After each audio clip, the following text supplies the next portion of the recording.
이 시간에는 하나님의 종말 계획서, 그래서 계시록 5장입니다. 지금까지는 계시록 4장 말씀이었고, 지금은 이제 계시록 5장 1절로부터 7절까지는 하나님의 종말 계획서, 본문은 생략 이렇게 하고 지나가서 14절까지 제외하고 하나님의 종말 계획서 계시록 5장 1절, 내가 보매 보좌에 앉으신 이의 오른손에 책이 있으니 안팎으로 썼고 일곱 인봉하였더라. 여기서 보좌의 오른손은 하나님의 손을 의미합니다. 그래서 첫째 예수님이 그럼 인봉한 책이 뭐냐 그랬을 때, 첫째 예수님이 받으신 책이다. 두 번째로는 천사의 손에 있는 작은 책이다. 세 번째로는 대심판 때에 하나님의 보좌 앞에 있는 소위 생명책이다. 그럼 생명책의 가치성입니다. 과연 하나님 보좌 앞에 있는 생명책의 가치성, 생명책에 기록되어야 이 생명책에 성도들의 이름이 기록되어야만 성에 들어간다 그 말이에요. 그래서 계시록 21장 27절에 보니까 무엇이든지 속된 것이나 가증한 일 또는 거짓말하는 자는 결코 그리로 들어오지 못하되 오직 어린 양의 생명책에 기록된 자들 뿐이라. 즉 새하늘 새 땅에 들어가려고 하려면 생명책에 기록돼야 한다는 말씀입니다. 그래서 생명책에 기록되는 비결은 무엇일까? 하나님 앞에서 온전한 행위를 찾아야 된다.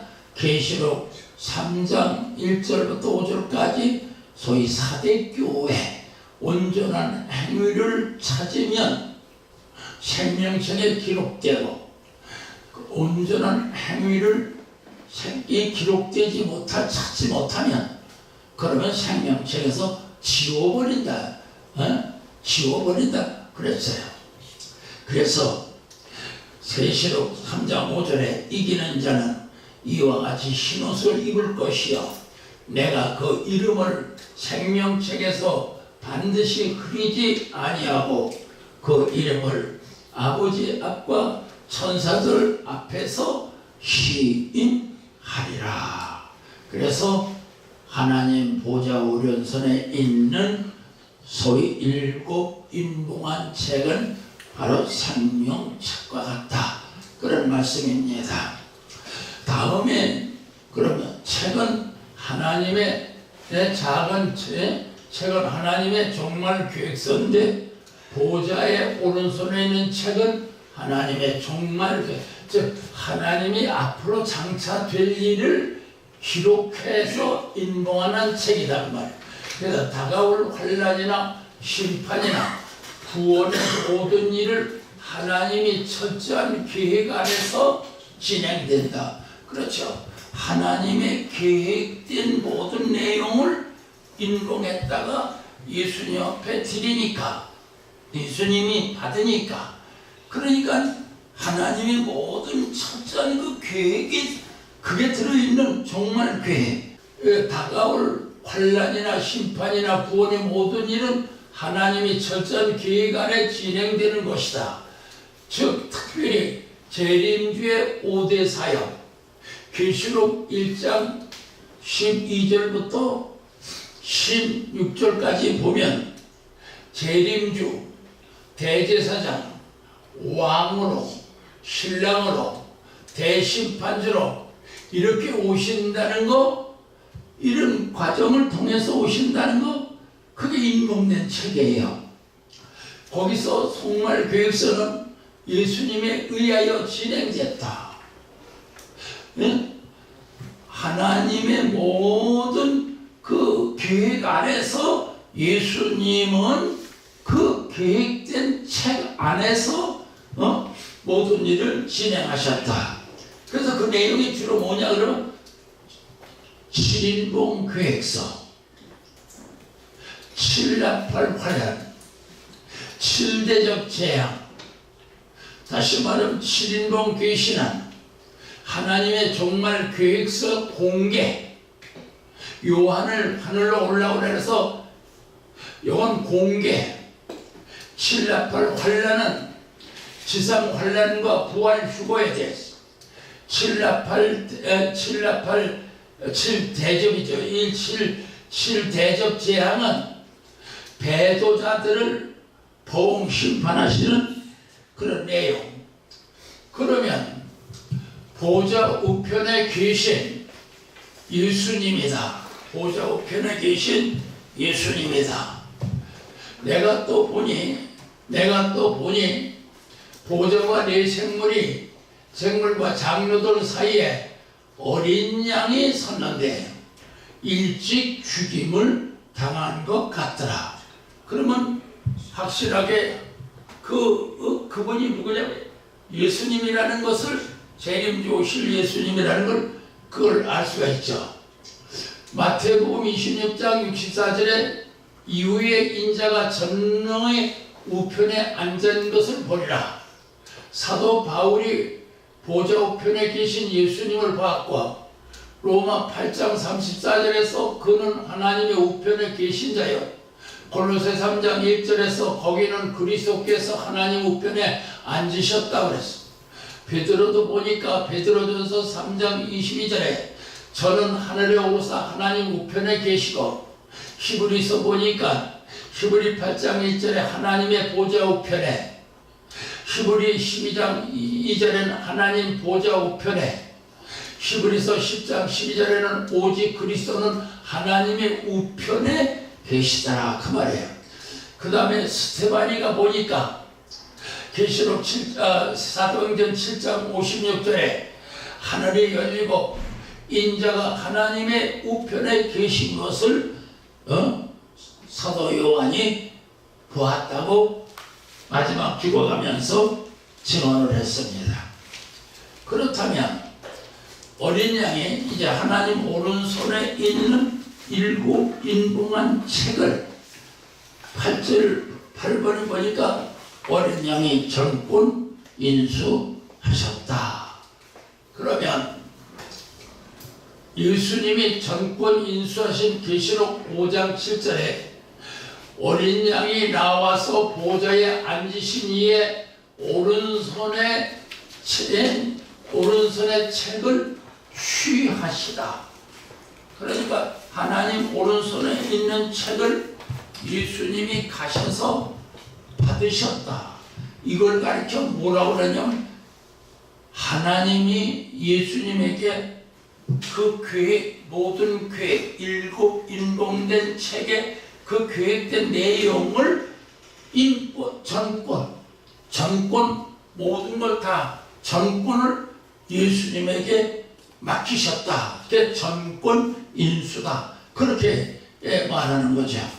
그래서 계시록 5장 9절에 일찍 죽임을 당하시고 사람들의 피로 사서 하나님께 드리고, 즉 사람들, 이 오늘의 교회가, 이 교회가 있는 건 예수님의 십자가 공로죠. 계시록 5장 10절에 하나님 앞에 제사장이 되셨다. 그 다음에 빌립보 2장 8절에 하나님의 모양으로 나타나셨으며 자기를 낮추시고 죽기까지 복종하셨으니 곧 십자가에 죽으시다. 그럼 예수님이 누구냐? 어린 양이라고 그러는데 어린 양이 누구냐? 그랬을 때 여기 왔습니다. 그 다음에 세 번째, 어린 양이 보좌의 오른손에 놓여 있는 책을 취하다, 받으시다. 혹은 전꾼을 인수하시다 그런 거예요.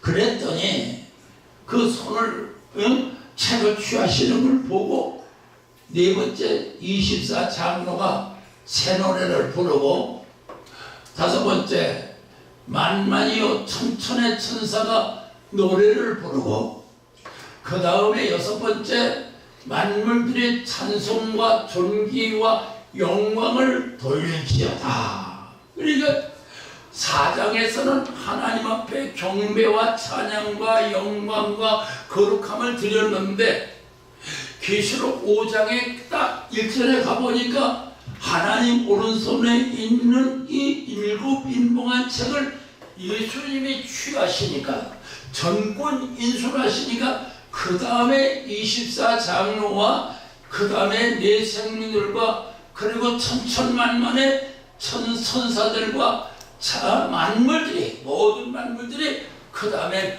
어린 양 앞에 경배를 드리더라는 거예요. 그러니까 4장하고 5장하고는 뭐라 그럴까요? 화면이 달라지는 거죠. 쉽게 말해서. 그러면 어린 양이 누구냐? 그랬을 때 어린 양 여기서 구원이라는 뜻인데 히브리 말로 예수와 그 다음에 헬라 말로 소데리아 스스로 도저히 빠져나올 수 없는 극심한 위험 속에서 제3자가 건져내주는 일이다. 즉 누가 건져주지 않으면 도저히 그대로 죽을 수밖에 없는 것을 가서 뭐 어째서 어떤 방법들 간에 건져냈다. 그러니까 예수님이 죽을 수밖에 없는 우리 인간을 십자가의 제물로 어린 양이 제물이 되셔서 그래갖고 결국 우리가 구원을 받게 되었다. 그래서 어린 양은 악이 없고 온유하시다. 요한계시록에서 어린 양의 이름이 30차례, 계시록에서 어린 양의 이름이 30차례가 나오는 거예요. 그래서 이 30차례가 기록되어 있다. 그러므로 어린 양이 계시록에서 얼마나 귀중한 역할을 감당하느냐는 것을 짐작해 볼 수 있다는 거죠. 그러면 어린 양, 즉 예수님은 어린 양이라고 부르는 뜻은 뭐냐? 구약시대의 제물 중에 1년 된 어린 양을 제물로 드리라고 말씀하셨다. 레위기 4장 32절에 즉 제단에서 어린 양을 잡아 피를 흘려 제사를 드리면 죄사함을 받았다. 레위기 4장 35절 예수님이 십자가에서 죽으신 것이 곧 어린 양같이 인간의 죄를 대속하여 죽으신 것을 의미한다. 그래서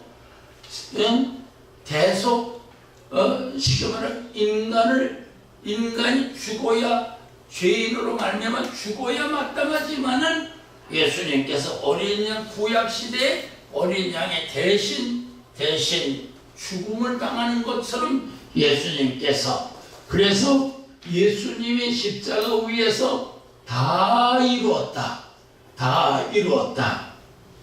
계시록 9장 30절에 말씀하셨다. 그렇죠. 예수님이 십자가 위에서 마지막 운명하기 직전에 다 이루었다. 이게 뭐냐? 즉 예수님으로서의 어린 양의 역할을 감당하셨다는 것이고 그리고 인간이 구원에 이를 수 있도록끔 그렇게 하셨다는 이야기인 거예요. 그래서 어린 양, 즉 예수님이 인간의 죄를 대속하여 십자가에 죽으셨다는 말씀이다. 그럼 계시록에서 어린 양의 이름은 요한계시록에서 어린 양의 이름이 30회가 나오는데 그리고 어린 양의 피가 7번이나 나옵니다. 그러면 민수기 7장 38절에 보니까 화목제물로 소 2과 둘과 순양 5과 순염소 5과 1년 된 어린 양 5이라 이는 에난의 아들 아라의 예물이라. 그런데 여기서 말하는 어린 양, 여기서 말하는 다른 건 1년 된 어린 양을 제물로 바쳐야 된다 그 말이에요. 그러면 제사의 종류는 번제, 소제, 화목제, 속제제, 속건제가 있는데 요거는 설명하기 너무 시간이 가니까 요거는 요 목사님들이 별도로 그 책에 있는 대로 인터넷으로 다 설명하시고, 이스라엘 절기도 마찬가지야. 이스라엘 5대 절기는 부림절, 애굽에서 찰들 기념, 유월절, 초실절, 보리 축소, 추수 시작, 오순절, 칠칠절, 맥주철이라고 하는. 그 다음에 나팔절, 초막절, 장막절, 그 다음에 수장절이라고 하는 토막절, 그 다음에 가서 기독교, 우리 현재 한국 기독교에서 기념하는 절기는 성탄절. 그렇죠? 근데 요즘 성탄절은 태영절이라고 해놔갖고 우리 기독교에서 이거 성탄절 지내지 않지요. 안 해요. 그런데 문제가 많습니다. 여기 설명을 내가 드릴 수가 없고요. 시간이 없어요. 그 다음에 부림절, 부활절, 그 다음에 맥주절, 추수감사절, 요 4대 절기를 현재 우리는 가지고 있는데, 지키고 있는데, 그런 구약 때 절기, 그 다음에 제사, 제도 방법, 이게 완전히 지금 달라졌죠. 그 이유가 뭘까는 좀 생각해 보시고요. 예수님이 우리 죄를 사하여 주신 증거는 뭐냐? 예수님이 십자가 위에서 운명하시다 예루살렘 성전에 있는 성소 휘장이 위에서 아래로 갈라짐으로 히브리 기자는 표현하기를 이는 열어놓은 산 길이라고 하였다. 열어놓은 산 길이라고 하였다. 이로써 예수님이 우리의 죄를 대속하여 주심의 증명이 되었다. 다시 말하면 구약 시대는 성소 휘장이 지성소와 성소의 세겹을 가진 그 카틴이죠. 이게 위에서부터 아래까지 쫙 갈라졌다. 대제사장이 1년에 한 번밖에 들어갈 수 없는 그 지성소를 예수님 십자가에서 운명하시는 순간 저 예루살렘에 있는 예루살렘 성전의 성소 휘장이 위에서부터 아래로 쫙 찢어져 갈라졌다. 그러니 그 전에는 대제사장뿐 아니라 제사장이 가서 들여다보다간 그냥 급살하는 거예요. 급해 죽어요. 그런데 예수님 십자가에 죽으신 후에 저 예루살렘 성전에 성소 휘장이 확 열려 있으니까 근데 들어가서 이렇게 쳐다봐도 그야말로 안 죽어요. 이게 뭐니까? 바로 그것이 예수님께서 우리 인간을 대속해서 그래서 십자가에 어린 양처럼 죽으신, 그래서 우리가 예수 믿고 구원받는다는 증거가 바로 거기 있다는 거지요. 이런 설명을 우리가 자세히 안 해주면 소위 요즘에 다른 것만 만인 제사장 출만해서 당신도 만인 제사장에 구원받고 나도 구원받으니까 목사야, 똑같은 목사요, 이렇게 설명하는 분들이 있더라고. 근데 그거는 계시록에 보면 사자와 평신도는 같지가 않습니다. 그러니까 그런 설명은 나중에 하더라고. 그러나 예수님이 죽으실 때는 어린 양같이 소리 없이 가셨지만, 예수님이 정말 어린 양처럼 그냥 죽으셨지만 오실 때에는 능력과 부와 지혜와 힘과 존귀와 영광과 찬송을 받으시기에 합당하더라고 계시록 5장 12절에 말씀하셨다. 즉 어린 양의 재림은 영광 중에 오신다는 뜻이 됩니다. 아멘. 예수님이 십자가에 돌아가실 때는 참 외롭고 고통스럽고 참 험하게 이렇게 돌아가셨지만 다시 오시는 님은 진짜 하늘이 열리고 아멘. 천군 천사 만민이 나팔 불며 영화로운 그런 가운데 오신다 이 말씀인 거예요. 아멘. 그렇다면 예수님이 책을 취하셨는데 요것이 이제 계시록 4장 하나님의 보좌를 말한 거예요. 천상교회를 말한 거예요. 요것이 이제 계시록 5장 1절에 예수님이 받으신 책의 내용. 그래서 7인봉, 여기 7인봉, 7나팔, 7대접, 그리고 최후 심판과 구원. 요것이 지금 계시록 4장부터 22장까지 예수님이 책을 받으신 내용이라는 거예요. 그러면 예수님이 이 책을 받으신 의미는 뭐냐? 어린 양이 하나님 종말 계획서, 소위 계시록 5장 1절에 인수 왕권을 받으시면 왕권 이제 예수님께서 알아서 처리해. 즉 하나님이 예수님에게 모든 권세를 줬다 그 말이에요. 그래서 부활 승천하신 예수님은 하나님의 보좌 우편에 계시면서 대제사장의 역할을 담당하고 계시다가 때가 되면 하나님의 오른손에 놓여있는 인봉된 책을 받으신다. 즉 이 책은 하나님의 종말 계획서이다.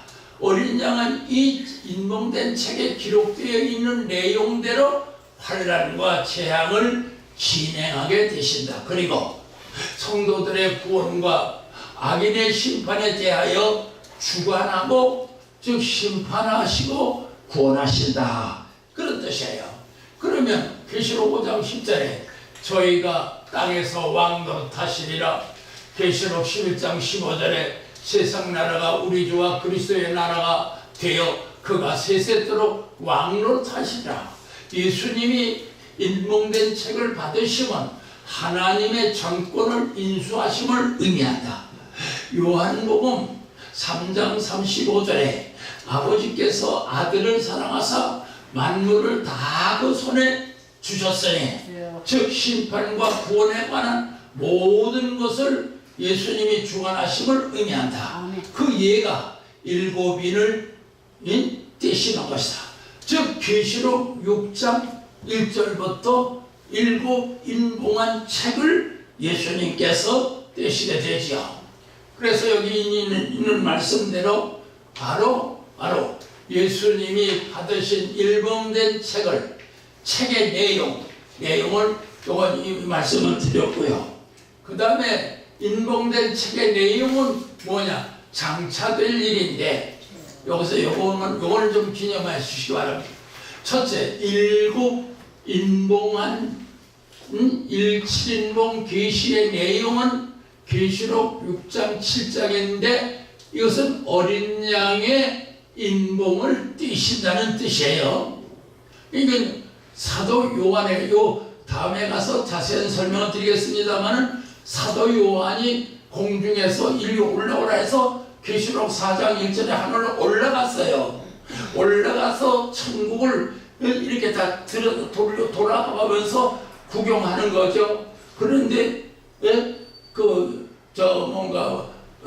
사자 같은 사자 모습을 가진 그 생물이 요한아 불러 이리 와라.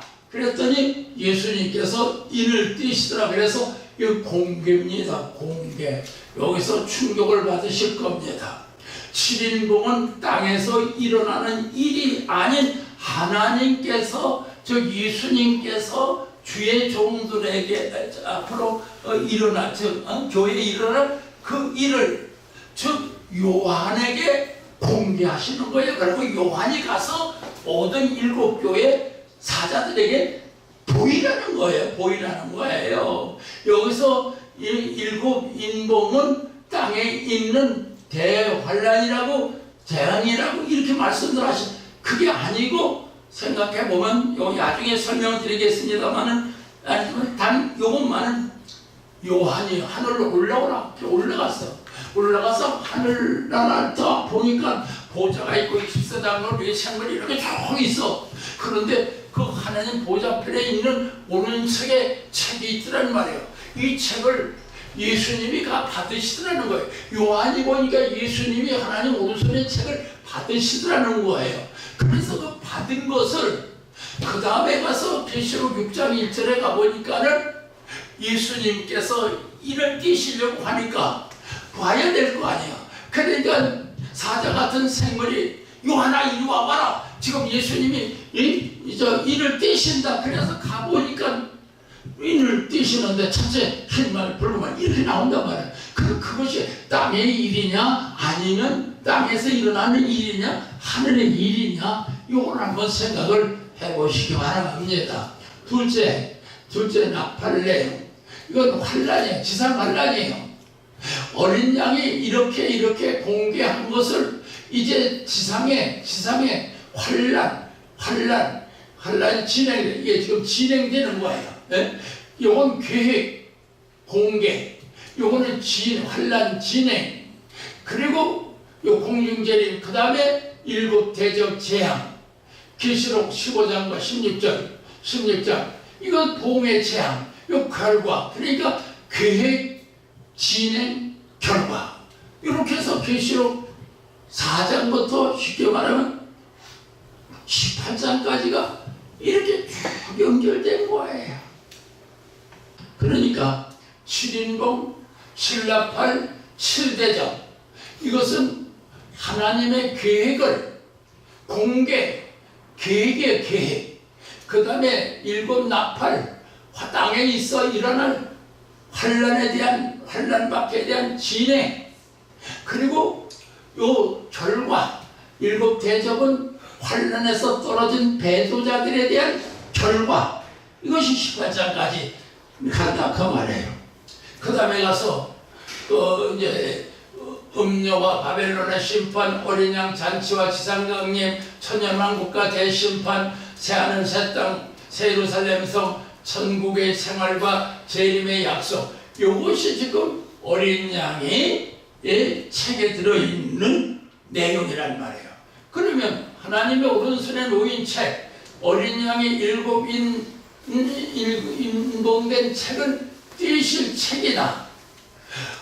우레의 소리, 천사의 손에 놓인 작은 책을 예수님 계시록 10장 7절에 천사의 즉 하늘에서 일곱 우레소리가 나는데 그 일곱 우레소리의 내용이 뭐냐? 이것은 천사의 오른손을 잇는 일곱 작은 책, 즉 계시록 5장 1절 하나님 종말 계획서의 내용이다 그 말이에요. 그 다음에 여기 하나님의 우주적 창조, 이 쉽게 말하면 하나님의 손에 있는 작은 책은 그 다음에 세 번째 우주적 창조, 역사의 완성, 인간 구원의 완성을 이루실 하나님의 종말 계획서가 기록된 책이 바로 책 계시록 21장 5절 이야기예요. 그 다음에 가서 종말시대 성도들이 지켜야 할 예언이 기록된 책이다. 반드시 계시록 1장 3절에 이언의 말씀을 읽는 자와 듣는 자와 지키는 자가 복이 있다 그러면서 왜? 때가 가까워. 그 하나님의 때가 가까운 계획이 기록된 책이다. 이제 그 말씀이에요. 그렇다면 계시록의 내용, 요거는 생략하기로 그렇게 하겠습니다. 제 7인봉 계시, 재난과 인체, 그 다음에 7인봉 계시는 하나님의 사도 요한이 하늘로 부르심을 받고 하나님의 종말 계획서를 어린 양이 취하시고 그 인봉된 책을 네 생물이 순서대로 안내를 받고 어린 양이 공개하시는 것이다. 그리고 그 인봉된 책의 내용은 환란 기간에 지상의 일곱 나팔, 환란 밖에 사건이 동시에 증인들에게 인치심의 과정이다. 이때에 리말탄 자들이 제단을 박해함으로써 많은 순교자들이 발생되고 그 순교자들이 신원의 호소를 올리자 예수님이 흰두루마기를 입혀주시어 하늘의 보좌 앞으로 올라가게 되는데, 따라서 이긴 자들이 인침을 받고 증인으로서 1260일을 증거하고 또 광야 교회를 인도하게 된다. 인침의 뜻은 계시록 13장 18절에 보면 인침이라는 뜻 속에는, 인침의 뜻은 계시록에 이 요한계시록에 능숙하고 숙련된 지혜 있는 종, 즉 증인들을 의미하고 있다. 그러니까 증인이 되려면 지혜가 있어야 되고, 지혜 있는 사람이 되려면 계시록에 대한 숙련된 그런 신앙이 돼야 된다 그 말이에요. 일곱 나팔 환란, 이것도 하나님의 영적 추수예요. 계시록 8장 6절부터 13장까지 이것도 역시 일곱 나팔 다음 그때 말씀드리고, 환란 기간은 사단의 최대 활동하지만 배후에는 하나님의 영적 추수의 과정이다. 타작마당으로 순교 부활 승천 부활할 자들을 하늘로 승천하고 살아있는 자들은 공중으로 고련히 변화를 받아 휴고 선별하십니다. 다시 말하면 환란이라는 게 뭐냐? 인간 편에서는 고통이지만 하나님은 알곡된 신앙인을 영적 추수하는 과정이다. 즉 알곡된 신앙은 천국으로 데려가고 죽정이 된 신앙은 환란의 바람에서 날아가 재앙 심판을 받게 된다. 그러므로 성도들은 타작마당을 기다려. 그렇죠. 복식 입었는데 주인님 빨리 우리 좀 가다 알곡된 이 창고에다 넣어주세요. 그냥 놔두면 저기가 이렇게 와서 새들이 다 까먹습니다. 그런 뜻인 거예요, 쉽게 말하면. 그래서 그 다음에 재앙 대접 역시 마찬가지로 보응심판, 하늘의 유리바닷가의 잔치, 우상숭배 진승표 받지 아니한 이긴 자들이 하늘에서 대잔치에 참석하게 된다. 하늘의 장막성전이 열리고 일곱 대접 재앙이 예비된다. 땅에서는 환란의 바람이, 그 다음에 바람에서 떨어진 자들이 도움 재앙을 받게 되고, 하늘에서는 대축제, 땅에서는 대재앙이 일어난다.